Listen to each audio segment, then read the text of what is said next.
Chennai குரோம்பேட்டையில் car மீது அரசு பேருந்து உரசியதால் போக்குவரத்து ஊழியர்களை தாக்கிய சட்டக்கல்லூரி மாணவி உள்ளிட்ட 4 பேரை போலீசார் கைது செய்தனர். சென்னை குரோம்பேட்டை ஜிஎஸ்டி சாலையில் உள்ள பேருந்து நிறுத்தத்தில் நுழைந்த அரசு பேருந்து முன்னால் நிறுத்தப்பட்டிருந்த கார் மீது உரசியது.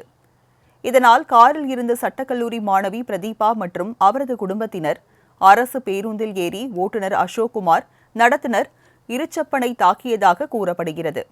அப்போது வீடியோ எடுத்த நடத்துனரை சட்டக்கல்லூரி மாணவி ஒருமையில் பேசி செல்போனை பறிக்க முயன்றார். பொதுமக்கள் ஏன் அடிக்கிறீர்கள் என்று கேள்வி எழுப்பிய நிலையில் மாணவியின் குடும்பத்தினர் அரசு பேருந்து நடத்துனரை ஆபாச வார்த்தைகளால் திட்டி கொடூரமாக தாக்கினர்.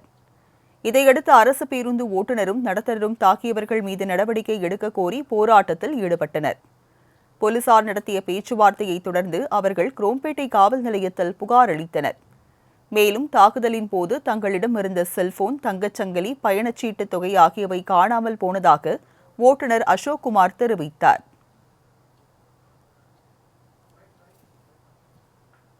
வண்டி எடுத்து கூடவஞ்சேரி போயிட்டு இருக்கும்போது நம்ம சரவணா ஸ்டோர் பஸ் ஸ்டாப்பிங், அதாவது சரவணா ஸ்டோர் பஸ் ஸ்டாப்பிங்கில் பஸ் பேயில் உள்ளே வரேன் சார். ஒரு தார் வண்டி ஓரமாக நிற்கிது. நான் எதுவுமே பண்ணல, உள்ளே வரேன்.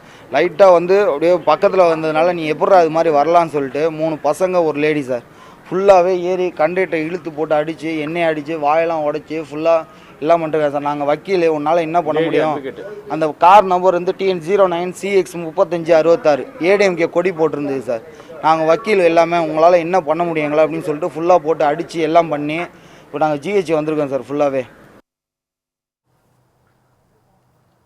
இச்சம்பவம் குறித்து வழக்கு பதிவு செய்த குரோம்பேட்டை போலீசார் சட்டக்கல்லூரி மாணவி பிரதீபா, ஷாலினி, அவரது கணவர் ரஞ்சித், தம்பி அஸ்வத்குமார், உறவினர் திலீப் குமார் ஆகியோரை கைது செய்து போலீசார் விசாரித்து வருகின்றனர்.